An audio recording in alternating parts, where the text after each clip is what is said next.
Okay, how's everybody doing? Happy Sunday afternoon.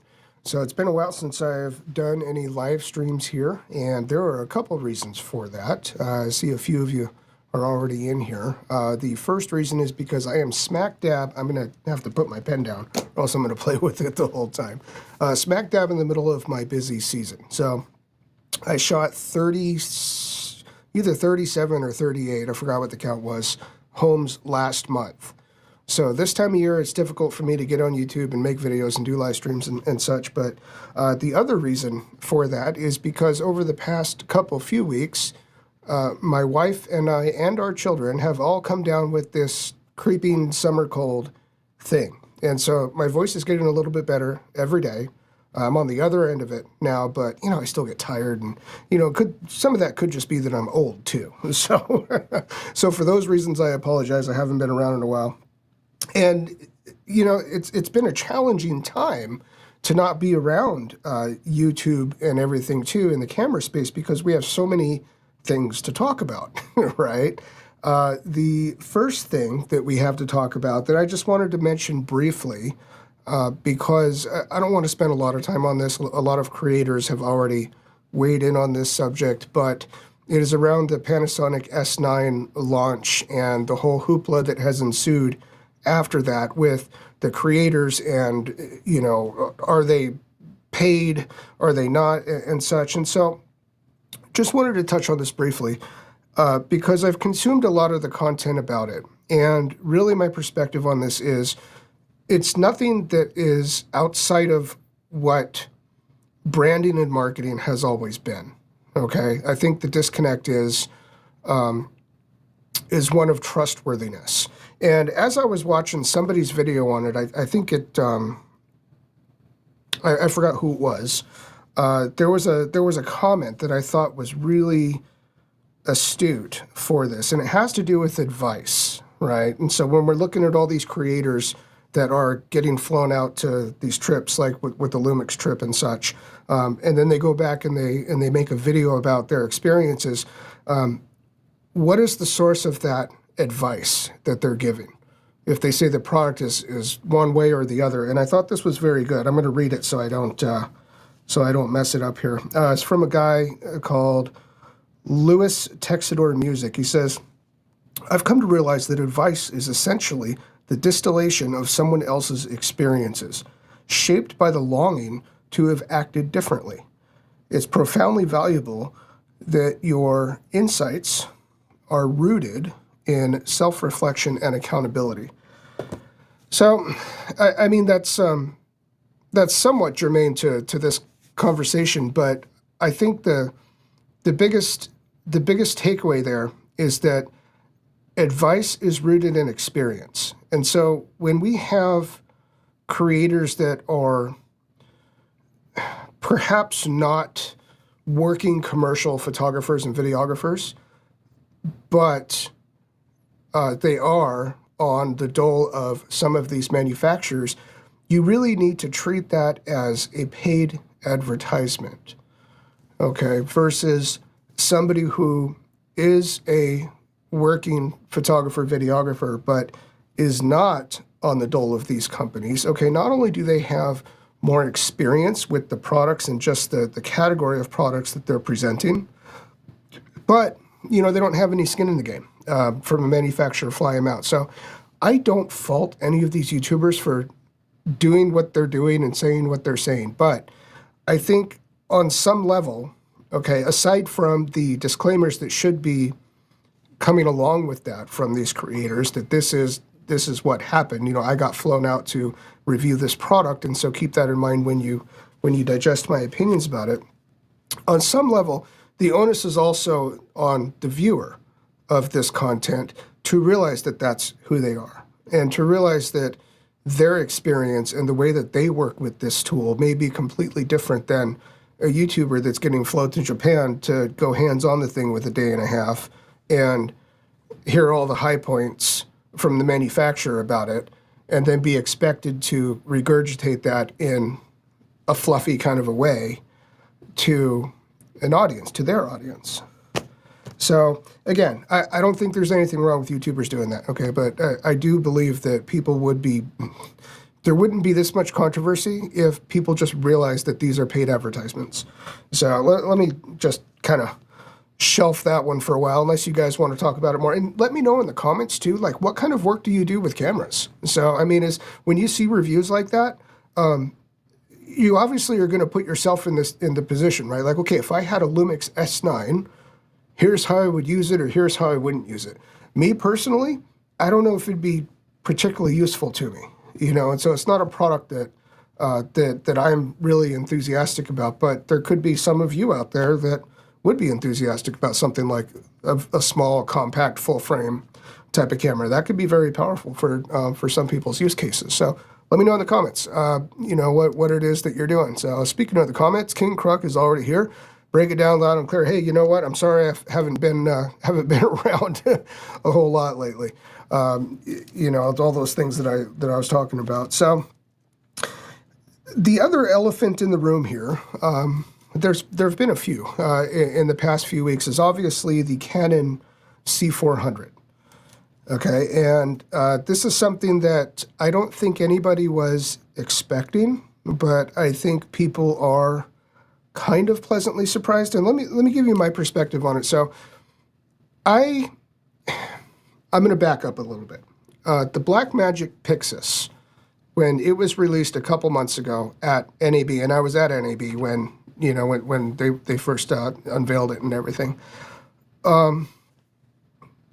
it was easy to get excited about the Pyxis at first, because here was a camera that the Blackmagic loyal, the Blackmagic users, the whole industry had been asking Blackmagic for a box-style cinema camera for years.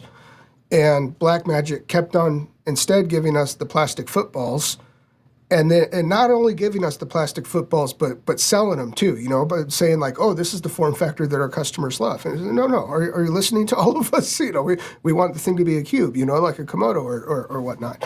So Pyxis came out. It was exciting. At first, it's like, wow, look at this thing. You know, it does 6K. It's full frame. It has 2 CFXB cards on board. It's got an XLR. You know, for the audio. I mean, well, look at all this. And then as it was kind of digested, you now thought, well, wait a second. This is the same thing as a 6K full frame, which happens to be what I'm shooting on right now. This is the same thing as a 6K full frame. And, okay, what does it have beyond a 6K full frame? What does it have that is, at the time, worth $500 more? Now, since the 6K full frame is on sale, it's twice the price of it, right? Since you can get one of these cameras for about $1,500, yet the Pyxis would be about $3,000. Okay, well, it's got 2 CFX B cards, but you can't record to them at the same time, right? They're sequential. So if one of them fills, the other one will.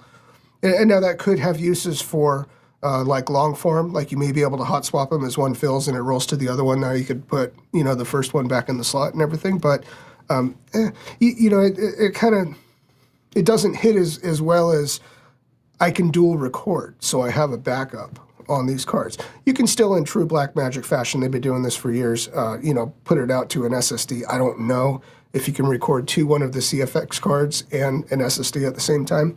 But, you know, there were a lot of little things like this where when you start digesting what the Pyxis is, something that you were initially very excited about now becomes like, why wouldn't I buy the 6K full frame instead? I mean, it's the same camera, right? And especially now that this camera, the 6K full frame, has gone on sale for, you know, almost half price of what it was, 40% off, whatever it is, at $1,500 and something dollars. Okay, this is the this is the one to have now, unless you really want that SDI output. You know, there are a few outlier features that the Pyxis still would give you, but for as many of those that would be beneficial, there are ones that are kind of crutches, right? So like if I wanted to fly on a gimbal on a 6K full frame, it has a screen that I can use to see it on a gimbal, whereas the Pyxis, unless I wanted to walk around like this all the time, it only has that screen on the side, so I would have to rig one out. You know, and so it's like, oh, the battery life is like, yeah, but, you know, these Blackmagic cameras, everybody's rigging batteries anyway. We'll see. You know, we'll see how it is. So my point is, and I'm landing this, and I see you there, Carlos. My point is, the Pyxis was a camera that was very exciting at first blush. Wow, here's a Blackmagic box camera that we have all been waiting for, right? But as time went on, and I'm part of the problem here, I actually made a video saying like, what is this thing really? You know, it's really just one of those in a different case. I got less excited. Now, as that dovetails to the Blackmagic, or the, Canon C400 that got released just a couple days ago. C400 is not like that at all, okay? Because at no point have I been excited about the C400.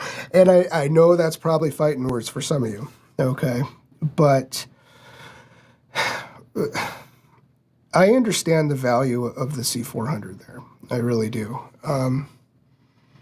But I don't think, other than the triple base ISO thing, which is cool,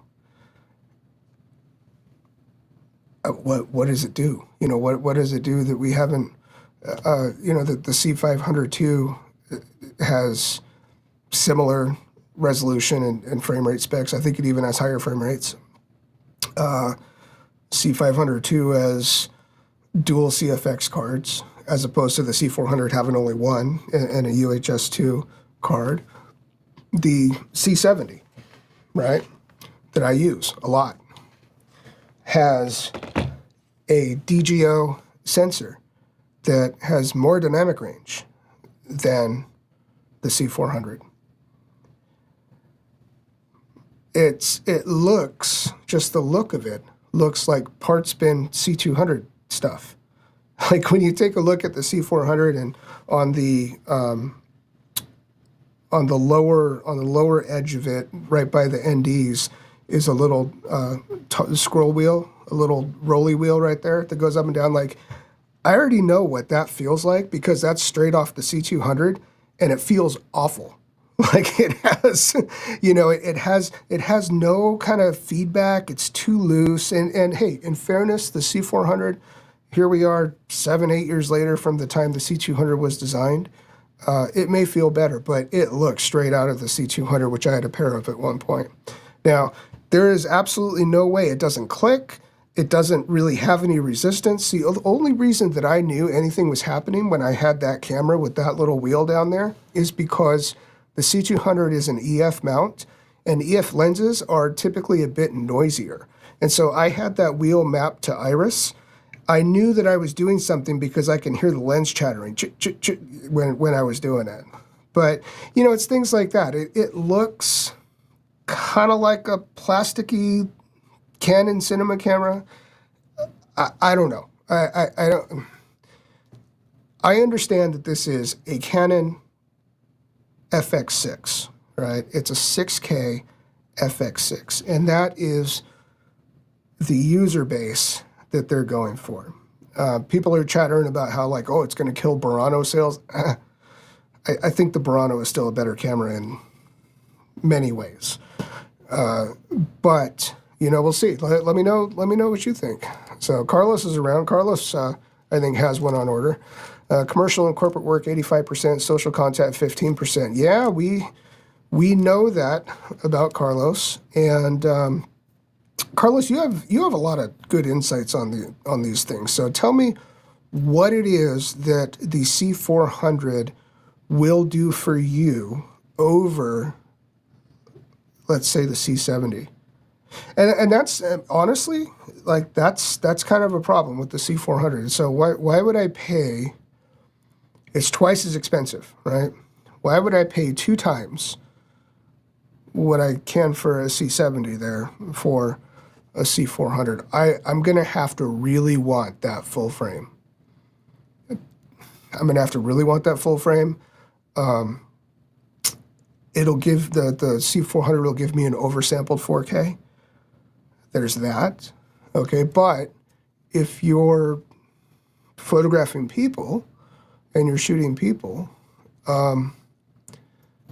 you may not want oversampled from 6K anyway. People don't look good like that, The C70 has a very organic image and looks great shooting people straight out, So I don't know.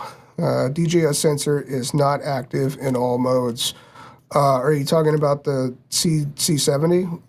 That's true, but it's not active at all because it doesn't have one in the C400. So, DJO is, for those of you who don't know what Carlos is talking about, the DJO sensor in the C70 goes up to 60 frames. And so when you go 4K above 60p, the DJO turns off and the dynamic range suffers quite a bit after that point. And so King Kruk, 100% passion projects hobby. That's awesome. That's awesome. So, and see, you know what, King Kruk? And so when the YouTube influencers have like the S9s of the world and everything, like, you are a pretty good audience to be digesting that, because they're going to give you the high points of a camera. And for somebody who is shooting hobby and passion products and stuff like that, the types of things that would slow a user like me down from purchasing something, which are going to be like workflow type of things, are not going to be as important to a user like you, where you don't have to adhere to any kind of workflow, right? Like I said, I started off this podcast saying, this live stream saying I shot 38 properties last month, and when that's what you're doing with these, or like Carlos, Carlos is on set every day with these things. The workflow capabilities of all of these tools becomes really, really important. And that's something that I don't think is well or often represented with, YouTube reviewers, you know, because they're not out there using these tools like this. And so, you know, as far as specs on things go, I'll take a look at specs just from a very high level perspective, you know, but until you get something in your hands and you go out and shoot it, the R3 is a great example of this, by the way. Until you get something in your hands and you go out and shoot it and you use it, you don't know what that tool is really going to behave like, right? So I was actively dismissing the Canon R3 for at least a couple of years because it's only 24, I think it's either 24 or 26, I think it's 24 megapixel. And I could not reconcile that lower resolution with its $6,000 price tag, right? I ended up getting an R3. I didn't buy it. I traded it to a buddy for something else or whatever else. We did it a couple times, and I ended up keeping the R3. But once I started using it, I understood almost right away why the R3 is a $6,000 camera. You know, I mean, it is Canon's best stills camera by a mile. Everything about it is faster, smarter, more robust than anything else they've got out on the market. And also what I found about that was the R3's 24 megapixel is the most detailed 24 megapixel camera that I've ever had. And I attribute that really to the quality of the RF lenses. So compared to other Sony 24 megapixel cameras that I've had, like the A7 III, the R3 looks a lot better. And I don't think that's because of the robustness of the file, nor do I think it's because of, I actually think Sony files are more robust, nor do I think it's because of, you know, the sensor itself in the Canon camera. I think it has everything to do with the quality of the RF lenses that Canon is producing. And so really it's, you know, it was easy to see that value of the R3 once I started using it, whereas I wouldn't have before, right? AF sensor coverage is limited on C. Oh, that's a good point. And even more with focal reducer. Yeah. So one of the benefits of the C400 is, seeing again, like, you know, this is somebody, Carlos is somebody who uses these tools every day. You know, so something like this could be very important to him. So the AF, the autofocus coverage on the sensor of the C400, I think is supposed to be 100%, right? So it goes all the way edge to edge. Whereas the C70, I don't know what the C70 is. Like, I have one, you know, I use it, but, I don't know. I mean, you know, I use it most of the time with, you know, with manual lenses like that. So, I don't know what it is. I mean, it's good. You know, I don't think whenever I've used it with an autofocus lens, I've really run into problems with it. So I enjoy about all the Canon cinema cameras that they have face-only autofocus, not face priority autofocus. King Croc C400 looks intriguing, but is it better than C500 II overall? I don't know. Well, I mean, nobody knows really, right, yet.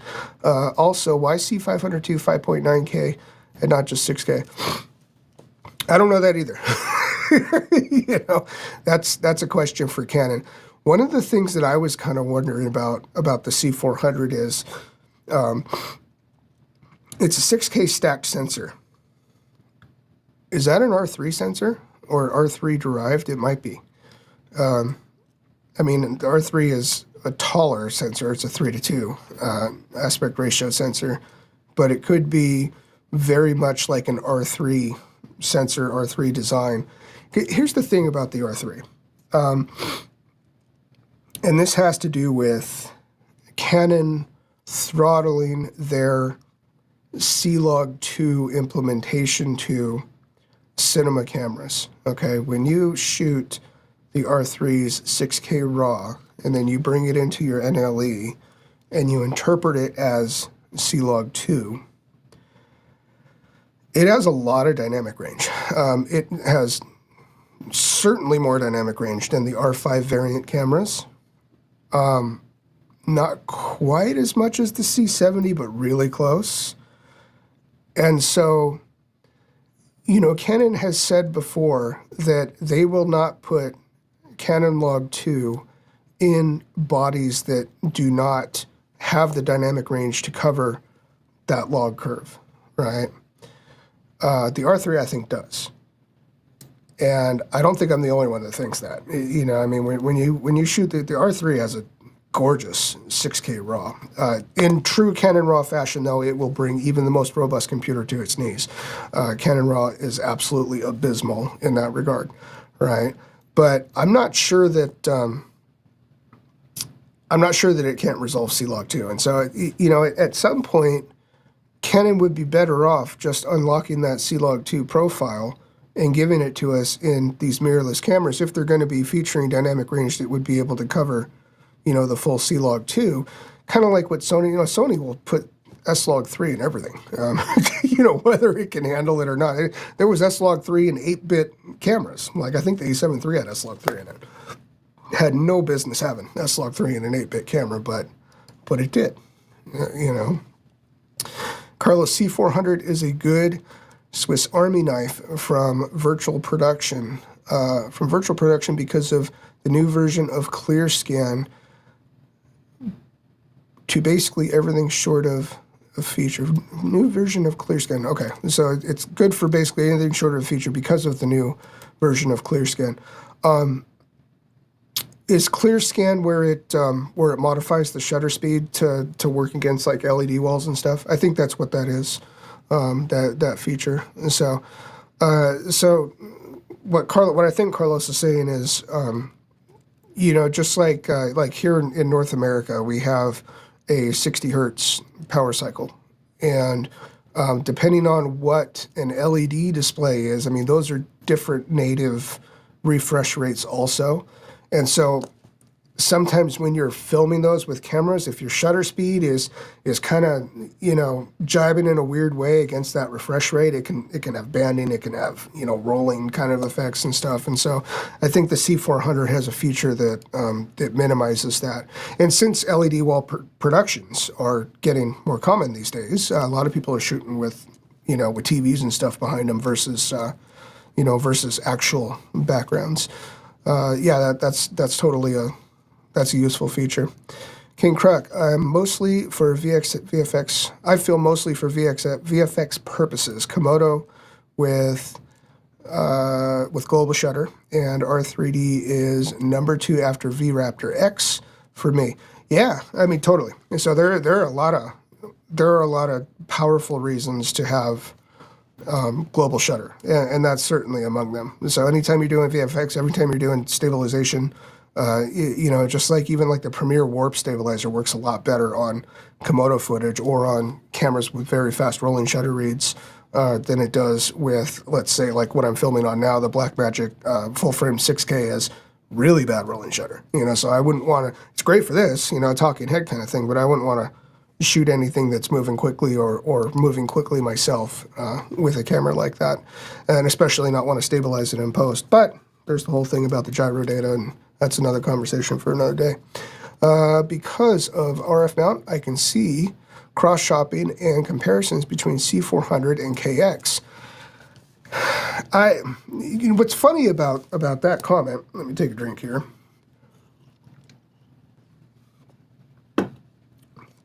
So I consumed recently Brandon Washington's podcast where Brandon wasn't on it. It was Jarrell and one other guy. Brandon, I think, was at Cinegear, and they were talking about exactly this. Right? They were talking about cross-shopping the KX with the C400 because, you know, on paper it has you know, similar resolution and frame rates and, you know, and all this thing. I don't think it's the same user. The KX and the C400. I really don't. I think I have owned and used multiple Canon and Red cinema cameras over the years, many of them, and most of them for years at a time. And if I were to make generalizations about all of those cameras, I would say two things in my experience are true with Canon and with Red, with all of the cameras, cinema cameras anyway, across their product lines, and that is that the Canon cinema cameras are much faster working on the day. You know, they've got autofocus, they boot right away, you know, all these different things. they've got buttons for everything on them, you know, to modify all your values and settings and such. They're much faster working on the day to capture, especially in like a run and gun or like dock style environment, ENG, you know, like all that kind of stuff. And I would also say about RED cameras that the image from a RED camera walks all over anything that says Canon on it, every single time. And I think if people disagree with that, that's fine. But I would argue you haven't used RED cameras enough if you think that that isn't true. RED cameras just have a better image, but they're more cumbersome to use. And so because of that, and because both of these cameras, the C400 and the KX, are of relative size and price and resolution and all of that to each other, I still think they won't be cross-shopped a whole lot. I mean, they are two pretty different animals. I think the bigger cross-shopping is going to be happening within Canon itself and saying, do I want a C500 Mark II because I want that dual recording to the dual media there? Do I want a C300 Mark III because I want the extra dynamic range that the DJI sensor gives me? Or do I want the C400 because I get a full frame, oversampled 4K from 6K? I think that's how most people are going to use it. I don't think most people are going to shoot 6K. I think most people are going to shoot a clean 4K. You know, there's a lot of merit to that too. But a RED user is different, I think, really, King Croc. I think, you know, it's a global shutter, obviously, is part of that, you know, and it's kind of a different animal, you know. And the other thing is the C400 versus the FX6. That's going to be cross-shop too, you know. Would an FX6 be better for somebody? It's cheaper. It's got that rad electronic ND in it, and that's really cool. You know, that Sony ND. And Sony, I think, has, you know, there's one thing that Sony has done better than Canon, and that's that Sony has a clear scale, right, between the Venice at the top end and, let's say, like the FX30 at the bottom end. Like, every one of the cameras in succession between those two, you understand what it is. It doesn't do everything that the next camera up does, and does more than the next camera down does. You know, and Canon is a little bit more cattywampus with that. You know, I mean, they don't even have the same lens mount on them all, right?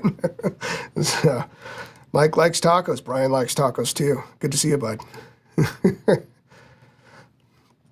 Carlos, Canon makes it easy for solo shoot. Totally, you know, totally. That's like, you know, what I was just saying. I mean, they're faster working on the day. It is so easy with, you know, I've been using the C70 a lot lately, shooting real estate. It is so easy getting through a house with the C70. Built-in NDs. You know, that's another thing the KX doesn't have, right? And, whoa, that's godsend. You know, especially when you're shooting like, you know, I'm shooting on lenses like this, right, which is the Laowa 12 millimeter 0D. You cannot put a filter on the front of this unless you want to hang a whole matte box on it. But I don't have to on the C70 because I can just dial in the ND that it has internal. That's huge. You know, if I had that lens on the KX, which I've used that lens on the KX, you can't do that with that camera, you know. So, yeah, it's different cameras for different folks, you know. Image is uncompromising on RED cameras, absolutely. You know, image is uncompromising on RED cameras, and I think the other thing that the people who don't have experience with RED perhaps don't realize, not to the degree that they would if they had experience with RED, is how robust the R3D codec is. And I've seen, you know, and I've seen the haters. You know, it's like, oh, you don't need 16-bit. You know, you got 12-bit or 10-bit. It's like, it isn't about how many bits of color you have, really. I mean, that is, you know, a color explosion. That is a thing. But how robust that footage is in post, how you can push and pull it, is really mind-blowing. It behaves a lot like a raw stills image does, you know, versus most other all other video codecs are much weaker by comparison as far as the grade. So I had written down here what is a cinema camera, and do you need a cinema camera? And this is another can of worms that I'm not going to get too far into, like the S9 thing. And I think this has to do with the types of work that we are getting these days. Do you need a cinema camera for it? And what is a cinema camera? Okay, is the camera that I'm shooting on right now, the Blackmagic 6K full frame, is it a cinema camera? I think a lot of people would say yes, and I think a lot of people would say no. And so if you look at the people who say no, you say, okay, why is it not? Well, it doesn't have built-in NDs. Like, okay, so you telling me that red V-Raptor isn't a cinema camera? Because it doesn't have built-in NDs. Like, oh, no, or it's not a cinema camera because it doesn't have a V-mount plate on it, Okay, well, the original Komodo, OG, doesn't have a V-mount plate. Is it a cinema camera? So, it's getting harder to define what a cinema camera is. So I'll tell you my definition of cinema camera. My definition of cinema camera is a cinema camera is a camera that is designed to be used by more than one person. That doesn't mean operated by more than one person. Okay, because cinema cameras can still have like solo operators, some guy pulling the focus and doing the framing. But in that type of environment, you're typically also sending a signal out, and you have somebody that's directing, or it's meant to be used with a team of people. You have somebody that is tending the lenses, they'll give you a lens for lens swap stuff, and you typically do have more than one person operating the camera because you'll have one pulling focus and such too. Cinema camera is something that is intended to be used by more than one person. And so, is the C400 a cinema camera? Ooh, that's kind of sticky, isn't it?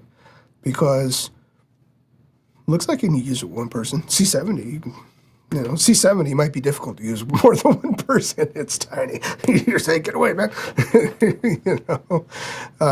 So what is a cinema camera, and do we need cinema cameras these days? Carlos, actually, since I have your comment pulled up, made a really good video recently about how one of his points in the video was that all the cameras that we buy, even on the consumer level, for the past several years have been a nuclear overkill, I think is the phrase that he used, as it relates to the platforms that we are delivering them to and people are consuming them on, right? So if people are more often than not consuming content on this device, what do you need with a 8K whatever, right? If people are consuming it on that. Now we have small mirrorless cameras that do resolutions and frame rates and everything like that. So what is a cinema camera? I don't know. Are cinema cameras needed? Mostly no, they're not. Not until you get to a bigger production than anything we've talked about so far. I think our cinema cameras really needed. So, and I know for myself, one of the reasons I'm probably not interested in the Canon C400 is because it's too big. I used to be into that. I used to be into, I got the big, red DSM-C2 cameras and stuff like that. And, and you got crap hanging all over it. And people, oh man, look at that, and that is kind of still a thing, client perception, but you can rig out something small nowadays and clients don't know any difference. Put a matte box on it. It looks like 10 times more expensive than it was. And you know what? They're just as powerful. A lot of these little ones are nowadays. It'll be interesting when news of Sony and Canon collaboration break. Yeah, Carlos, you're the one that told me about that. And that will be interesting. I think it said something about like VFX or something. Sony and Canon collaboration. Everybody try to wrap your head around that one. You heard it from Carlos, not from me. and many more cross-company collaborations are taking place these days. You know what's interesting about that is you remember the chatter was about like Canon and Red, you know, and Canon and Red are developing some of this, and there was, you know, maybe like a year ago or so, you know, and there was like some chatter about that, right? Oh, Canon and Red, wouldn't it be rad if Canon cameras got R3D, you know, and then the whole Nikon thing happened, you know, so who knows where that goes. On union sets, 2 people per camera is a requirement. Oh, that's interesting. I didn't know that. You know, because I don't do any union work. So I like getting paid. But yeah, so 2 people per camera is a requirement. That's interesting. That still doesn't mean you need 2 people to run, you know, a C70 or anything else. So let me switch gears for a second here and talk about the Lumix GH7 that just dropped. And okay, so I have to qualify this first off by saying this is not a camera for me. I have never really been attracted to Lumix cameras. I've never really been attracted to Micro Four Thirds in any type of way other than maybe doing what I'm doing right here. Like, I mean, they make good for talking heads and such. In fact, I had helped the last church that we were attending mount a trio of Blackmagic micro center, the little box ones, the micro 4K cinema cameras in the back of the sanctuary, and put some long lenses on them and stuff. And it was a really nice setup, you know, just to show the services, the pastor talking at the pulpit. You know, we had a wide angle that shows the whole stage for when like the worship band was up there and everything. Really, really cool cameras. And the Micro Four Thirds sensor, when you have it mounted that far away and you've got a really long lens, you still get like a lot of separation if you want it, and you want those lenses to be fast. So other than that, I've never been interested in the Micro Four Thirds kind of thing. But the inclusion in the GH7 of ARRI Log C3, I think is what it is really interesting. It's interesting because it has happened under ARRI's guidance and blessing, which means those colors are probably going to be pretty accurate ARRI colors. And it'll be interesting to see how many of these GH7s end up on very large sets as a camera that you can stick up into a corner, or a camera that you can crash into oblivion, and will cut seamlessly enough-ish with like the Alexa 35s and the LFs and all that kind of stuff. So it's interesting when this was, you know, the chatter about this, I mean, it's only been out like a couple days, right, the release of it. You know, the chatter about this, you know, and I saw a comment that said, do you think this is going to hit used ARRI Alexa values? Because this, you know, Panasonic G whatever thing shoots ARRI Log C. And it's like, well, of course not. You know, I mean, unless this little pinner camera's got like a bazillion stops of dynamic range, and I'm pretty sure the Alexa still got that one squared away on it.